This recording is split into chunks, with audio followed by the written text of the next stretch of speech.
I'm Christina True.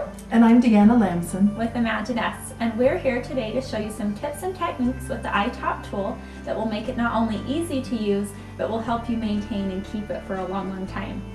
Now when you get your iTop tool, it comes with the medium and small heads. Now these heads will work with any of our backers in the small or medium size.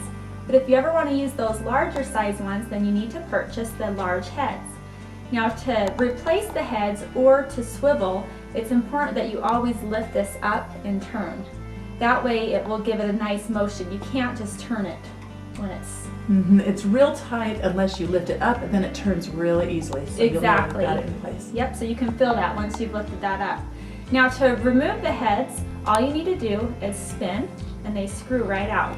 And then you can simply take your other size head that you want to replace and screw it right in. Then you would do the same thing on the other side. Since we replaced it with a large rubber head, we also need to replace the metal head. So we're simply going to do the same thing. Lift and twist and unscrew the metal head. And then we'll also just do the same thing here and replace it with the large size metal head. And now our tool is ready to do any of our large backers. Now another neat little tip here that you may not think of, these rubber things are meant to be your friend. When anytime you put a backer in there, you can squeeze your paper and kind of get it to move where you want it to. But sometimes they can start to slide down because you are using them so much. So it's also important, especially on this little small one, to make sure that you've got that pink lifted all the way to the top so that it's nice and flush up here against the back and you're working with that whole rubber space. Okay, let's talk for just a minute about maintaining your tool. It's really very easy, and if something doesn't seem quite right, it's a really easy thing to fix yourself, and you feel powerful. You don't have to call in the big guys to help. So right here on the top, Christina talked about tightening these heads, these rubber heads, but you'll also notice there's some little screws right here. And just as you look at your iTop tool, if you notice that those screws are standing up a little bit, or perhaps your heads are a little bit wobbly, all you need to do is tighten it up. And this is just a 3mm Allen wrench.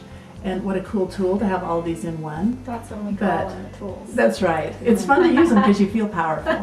Okay, so you just stick that right in there in that hole and just give it a little turn until okay, see that one's just a tiny bit loose. There we go.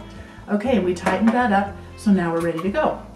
Okay, now one other thing you might notice after you put a large head on, when you're rotating it, you might notice that that rubber head will occasionally hit the metal base that holds the backer. There is no reason for alarm. Yeah. It's okay, that's a normal thing. It's just a larger size and so it's going to bump. The only thing you have to keep in mind there is that when you're putting your brad backer in, it might bump it out of position unless you just hold it in place. So that's the only thing you need to remember, is make sure that you keep that tight on your hand there when you turn it. And we hope you'll be wearing your I Love My iTop Tool badge soon.